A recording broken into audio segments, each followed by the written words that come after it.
Hello and welcome along to another episode of this FM22 story, The Head Coach, with me, Daniel. We're back for part 70 today, and it is a massive episode. We've got the second leg of our last 16 tie in the Champions League against Atletico Madrid, and then the race for the top four continues. We will be facing Tottenham directly after the international break, third v fifth, but those four teams in the battle for third to sixth place are separated by 1 point with 9 games to go. We've just drawn against one of them. We've got Chelsea, who are in 7th, coming up not long after. It's going to be a big end to the season here. I'd expect us to be out of Europe, but certainly the league top 4 battle is going down to the wire. So if you're looking forward to that and you are enjoying the series, please do chuck a thumbs up on the video. Subscribe down below for daily FM22 content from 2 long-term stories. We've got a thrilling end to the season in our other save, the one club story with Hemel Hempstead Town. That's coming tomorrow at 3:30. And then this one will be back on Monday for what I presume will be something quite similar in this save. A quick service announcement though, we did yesterday morning have the final of our 3-part mini-series on training. You can find that in the eye above. There's also a link to that Hemel save, to the podcast channel for regular football content, and the Twitch channel for regular live streams too. But let's get cracking by having a look at the schedule and what's been happening since you were last with me, where obviously we had a disappointment of getting nobody in the January transfer window for the senior squad, despite 5 key players going. And in recent weeks, it's harmed us a little bit, I would say. We have managed to pick up some big wins against lowly opposition. We did particularly at the start of this month see a return to form. But what it has meant is we've had to sacrifice cups a little bit. We've not been able to keep people fit for more than 1 game a week. And you can see as a result of that, we've gone out of the FA Cup and we are in a very perilous position going into this second leg at Atletico Madrid. Now, the positive I'm holding up is looking at the last season, and perhaps even this one to an extent, we have largely been better away from home, or more consistently winning away from home, and we've scored a lot of goals. So if we can do that tonight, things will be all right. It's going to be one hell of a test. We've played 7 games off camera. You were with me for Manchester City in the league. We backed it up with a pretty poor result at home to Burnley, a 1-1 draw. Sally Boyer's early goal cancelled out late on. We did then lose to City in the Cup again, a 1-0 defeat. Erling Haaland, of course, getting the goal. A 6-2 victory against Leeds, a bizarre game this, in the following game, because we were 2-0 up, or 2-1 up, sorry, within 11 minutes. We're back to all square at half-time, and after Tahar gave us the lead at the hour mark, we made a couple of changes to freshen things up, and it just went nuts in the last 10 minutes. Leeds chased the game, we picked them off on the counter. Tyrese Campbell with 2 and Joe Willock with 1 off the bench after Boyat, Tahar and Mepham had scored the first 3 goals for us. A comprehensive 2-0 win at home to Brentford with Alanes and Reece Nelson making a rare appearance this calendar year off the bench to get the second. A 2-0 defeat at home to Atletico Madrid. We did have to rest a few. We just couldn't keep people fit. We were getting little 1-week injuries. So that game, we were missing at right back Bogle, at centre half Mepham. We were missing Abdul Qadir on the right wing as well. So key players that weren't available for a big match for us. But against West Brom 10 days later, probably the beauty. Being out of the FA Cup early gave us a big rest. And we made it count. 7-0. And not just 7-0. 7-0 at half-time against West Brom. They got a man sent off early in the second half, so then we just made changes. We rested the 3 most tired players. We rested a couple in Abdul Qadir and Teo who were coming back to fitness, and we just made sure that we saw out the game. So Abdul Qadir, Castrovilli, Mepham, Boyat, Campbell, Lanes and an own goal got us the 7 goals there. They came in the space of 32 minutes as well. And then a 1-1 draw away at Liverpool, a good result. Emil Smith-Rowe's early goal cancelled out by Selly and Boyer and kept us just above them in the race for the top 4, which looks like it's going all the way to the wire. When you consider towards the end of the season, we've got the likes of United and Everton and Wolves as well. There are some pretty tricky opponents. But now we've got to get ourselves clear because there is 1 point separating 4 teams. We've got the best goal difference, but particularly in Arsenal's case, it's not a home run. It's not completely done. It's going to go to the wire. And it's not inconceivable that one of these sides, including us, could push up for first or second, although City and United have been a little bit more consistent. Having said that, most teams only averaging 2 points a game or less. We're not even averaging 2 points a game and we're third in the league. Manchester United are just above it and are 3 points off the top. It's not a league season where we're getting a high points total. Even if Manchester City win all of their games, they're getting to 91. And the suggestion is that isn't going to happen based on recent form. So let's go and get into our first game. It's a big one today away at Atletico Madrid. It's a Champions League chance to make history. And away from home, we have been pretty strong. So let's see if we can back it up again. We'll pick our 11 and we'll be back in a moment to run through it. And here we go with a few problems yet again. Abdul-Qadir fatigued and is on the bench. He's not really been able to string 2 games together since being fit again. Teo's in at left back but isn't match sharp. He's been in and out since coming back as well. Diego Lainez picked up another one of those frustrating small knocks at the weekend, so he's not available either. And it means that our squad is basically 18 players plus Brian Mbeumo, who doesn't quite make it. But that's because I've gambled on Abdul-Qadir. If we need a game changer, he's a free kick taker. He's got the lot. The rest of the side, it doesn't hugely inspire me. We've got Grabara between the sticks, who had a poor game in the first leg. Bogle and Teo, the fullbacks, with Mepham and Lenormand reunited as centre-half. Taha, Boya, Castrovilli, the midfield 3. Alan Rios and Reece Nelson, the backup wingers, with Tyrese Campbell in inconsistent form up front. In fact, his only good game recently has been off the bench, so I'm not convinced this is going to be much better. But let's go away. A big game in Spain and a chance, against all the odds, to come back in the Champions League. 2-0 down on aggregate. Let's see if we can turn it round. And for the first time in a proper European competition this year, I get to mention the fact that away goals do not matter from FM22 onwards, something that played such a crucial part with Bangor City last year. But the lineup, Atletico Madrid, they've got such talent going forward. The likes of Marcus Llorente in midfield, Lamar and Osimhen, who did the damage in the first leg. Elmas on the bench, again, a few slightly older players, but this is the head coach. All these leagues are loaded and they're full of top quality players. Some of the experienced ones maybe not moving on quite as quickly as they should. But it's going to be a very difficult match to turn around. We might well be able to get a draw or even a win on the night. But to overturn the 2-goal deficit is going to be very hard work. Let's go and get into the first half and hope the Crystal Palace fans get a night to remember. As here we are, deep in our own half with a free kick. 7 minutes on the clock as Castrovilli plays a 1-2 with Mepham.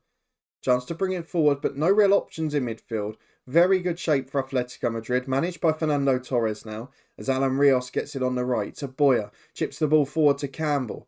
Goes back to Castrovilli and Nelson. Chance to play left, but instead keeps it for Castrovilli to Teo. Back to Mepham again. He's got support, goes up to Boya instead. Header hits the crossbar. And Eric Garcia, the former City youngster, is there before Tyrese Campbell. A good start though. We've broken them open. We've got through that defensive trap. We haven't made it count though, as Teo finds Castrovilli. Chance to get the ball into the box. Finds Selly and Boya completely unmarked. And he's missed an opportunity. We cannot afford for key players, probably our one real world-class talent, to miss 2 great chances like that, though we seem to be dominant so far. Castrovilli to Teo, who's got acres of space down the left. Delivery to the back post, Rios loses out. Lamar will chase it, but Bogle's there first. Does the work to recycle it for Boya. Back to Bogle, who delivers first time. Castrovilli's up. And it's onto the roof of the net. 15 minutes gone here. And it's been dominance from Palace, but we haven't made it count. And it is important to note, in the first leg, we actually have more shots and more on target. But we just didn't have that ruthless edge. And Atletico, they've got world-class attacking players, as Osimhen there almost demonstrates. Hits the woodwork, drops down, it was close to the line. But we get away with it despite our first blemish at the back, as we're immediately back. It's been end-to-end stuff. Tyrese Campbell brought down, but it falls for Reece Nelson. Got the best rating on the pitch so far. Finds Boya, and now Taha. Back to his centre-half, Lenormand. The pace just goes out of that counter-attack as we're forced backwards.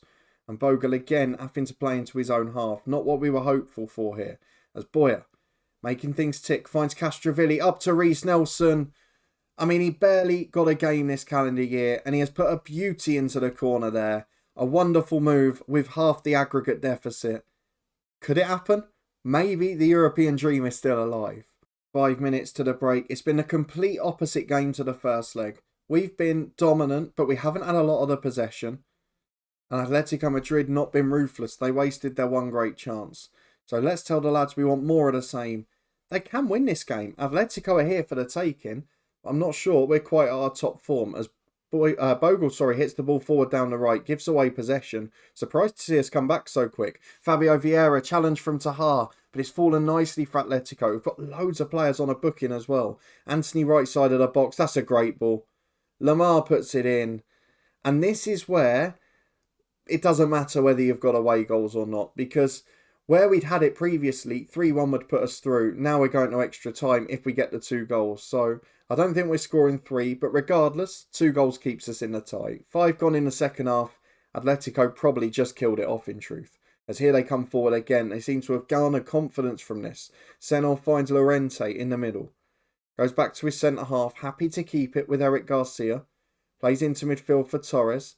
And now Thomas Lemar, who got that goal, up to Anthony. We've been beating him behind the fullbacks again. Teo, not quite fit. It's starting to show a little. I'm actually going to make a bold decision in a moment. Tahar's been poor in the holding role and he's on a yellow. So I'm going to take him off as Eric Garcia hits the bar. Campbell hacks clear. Nelson's been brought away with it. Hang on a minute. We've got a 2-on-2 counter here. Nelson down the left. Slide challenge out for a throw. Tahar off. Lozny, the youngster, on. A big 35 minutes for him in Europe. I'll give it 5 more, then we'll make the other 2 subs. As we've got a corner kick with Reece Nelson just a couple of minutes later. Headed away as far as Selly and Boyer, having a good game, struggling for fitness again, but hopefully in the international break he gets a breather. As Bogle, back on the edge of the box. Keep going to call him Boyle, I've no idea why. Zalozny, Castrovilli, Nelson. Castrovilli again. Maybe this is a good time for our experienced squad. They've all been in situations where they're behind and they've got to chase games. And I don't want them feeling the pressure and reacting in a poor way. As Nelson finds Boyer to Alan Rios.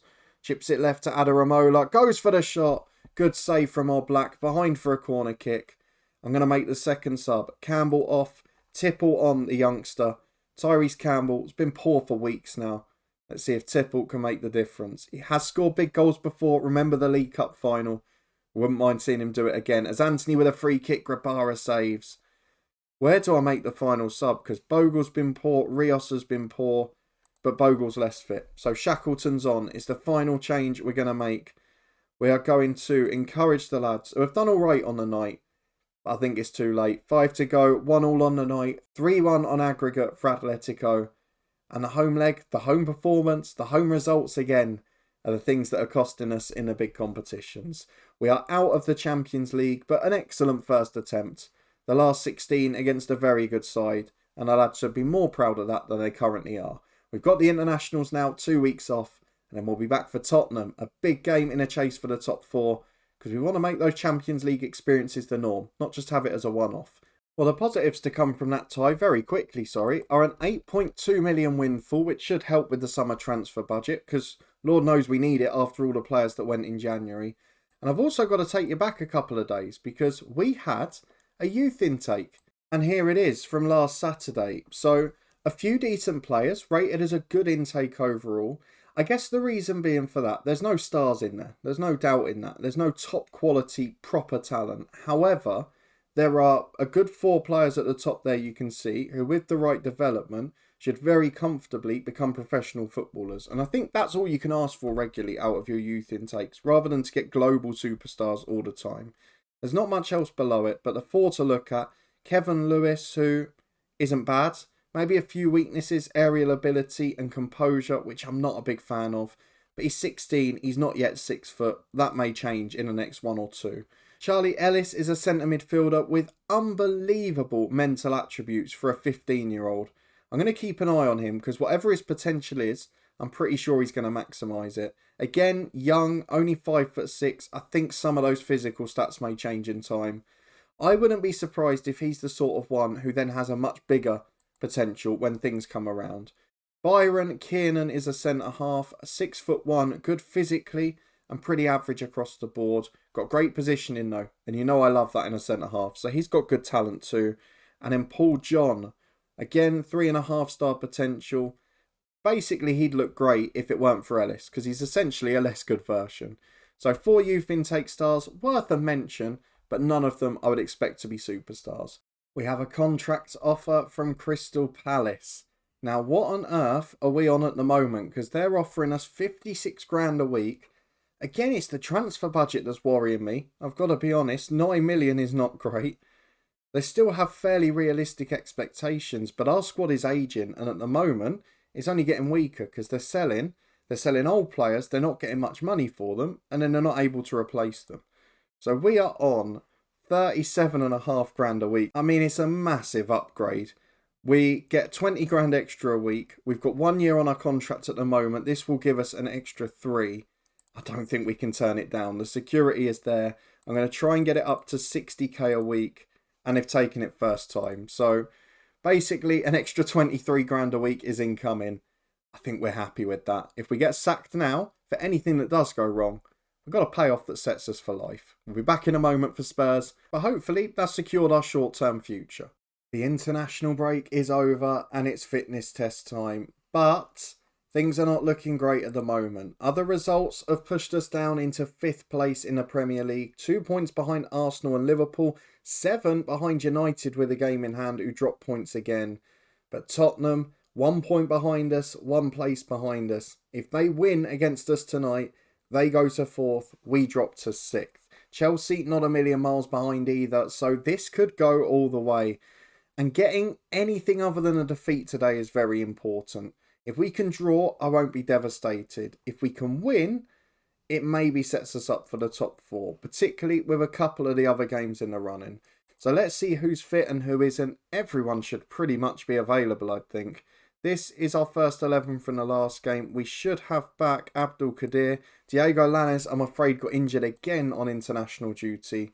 What it means is we're down to the bare 20 again. And this is the problem with what happened in January. We now barely have a squad.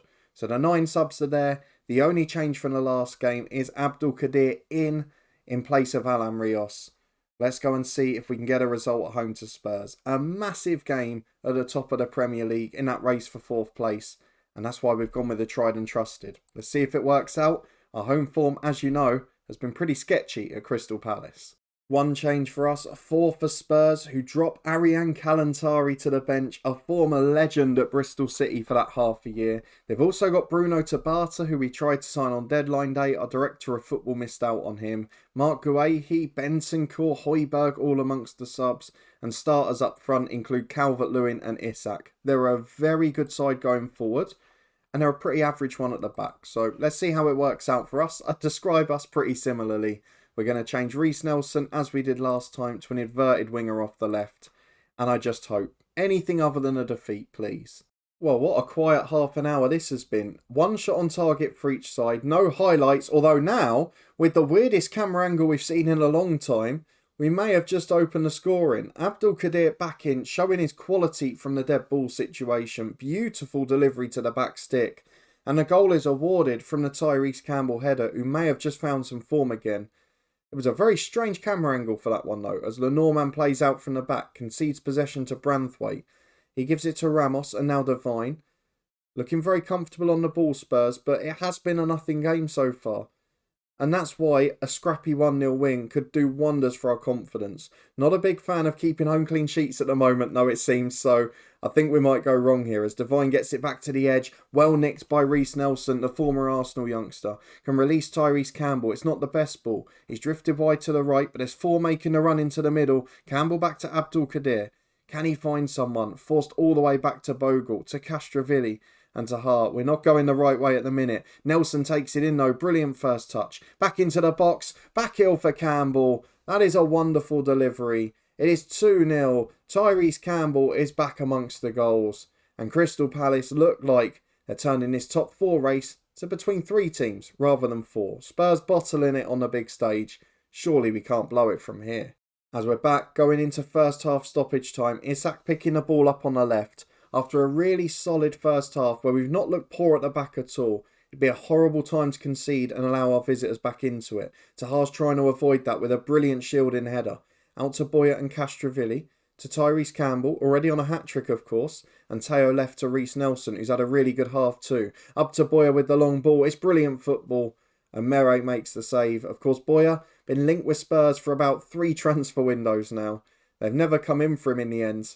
And he's not having the best game, but that one was almost an opportunity for 3. Branthwaite heads clear the corner. That should be half-time.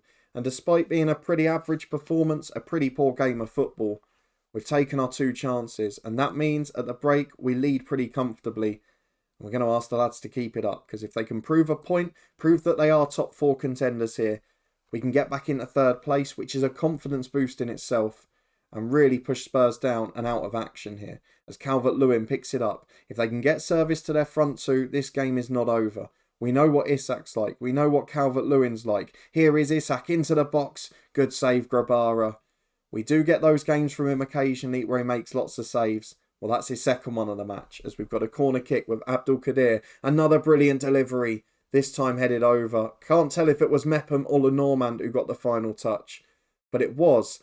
The difference with Abdul Qadir in the team is just that you get beautiful delivery. He's not going to be able to do 90 minutes, but he set up a goal. He's almost set up another there.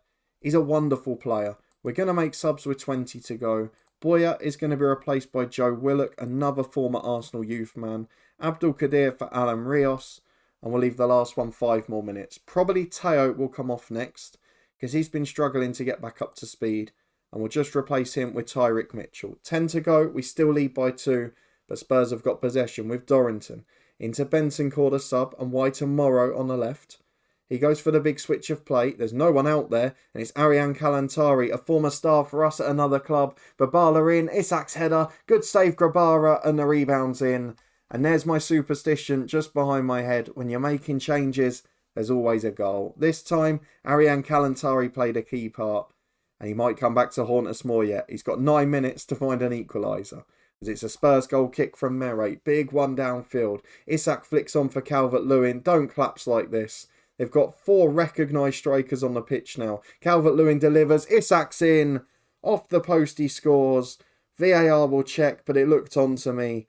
And that is an almighty collapse. We've taken off Teo and Mitchell getting absolutely caned down that side. But the goal's disallowed. We get away with it.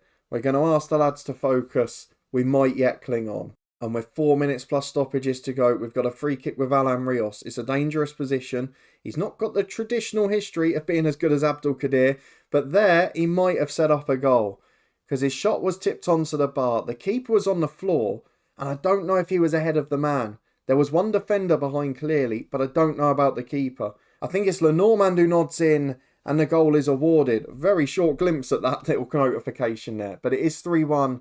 And I think that's job done. Despite a very tough last 20 minutes, it's going to be a Palace win. And that is crucial as we try and push for 4th again. Rios in towards Campbell.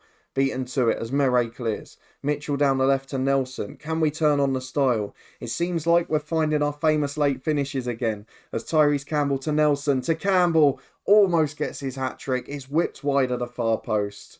But the famous Palace end to a game is back. Another goal in the last 5 minutes. It is Palace 3, Tottenham Hotspur 1. And there are 10 seconds of stoppage time left. So we can't concede 2 here. But Kalantari still got a chance to show what a player he is. And the fact he can't start for them is a surprise in itself. He delivers another assist for Isak. I tell you what, if we could sign Kalantari this summer, I'd be very happy. I wouldn't mind him playing off the right for us. But we do cling on. It's 3 points. We go comfortably ahead of Spurs by 4 now, and we're back into the top 4 above Liverpool and Arsenal. Well, let's have a look at the schedule, because the final 2 games of the season, and it might benefit us here, we've got 5 away games and 3 home games. I'm not sure if our form's the same as last year, but last season that was a big aid to us. Now, Manchester United and Wolves are the games. They are sides that have traditionally done very well and competed near the top of the league. I'd imagine that's the case now. Wolves, poor season in 13th, United 2nd. But we're only 4 points behind them. You never know. We could realistically finish anywhere between 2nd and 6th yet. But I hope that win over Spurs gives us the momentum. I hope that Arsenal and Liverpool will slip up. But it's going to go all the way. If you're looking forward to it, seeing where we finish and where we are when we come back in 6 games' time, please do chuck a thumbs up on the video. Subscribe down below for daily FM22 content. This one will be back on Monday to see how the season finishes. In the meantime, we've got a pretty close finish with Hemel Hempstead tomorrow too, so please make sure you check that out. There's links in the eye above to the Twitch channel, the football podcast, and the new food channel too. And you can also find above my head right now the last of our 3-part mini training series. That one focuses on mentoring and the likes. Hopefully you enjoy it, and I'll see you next time.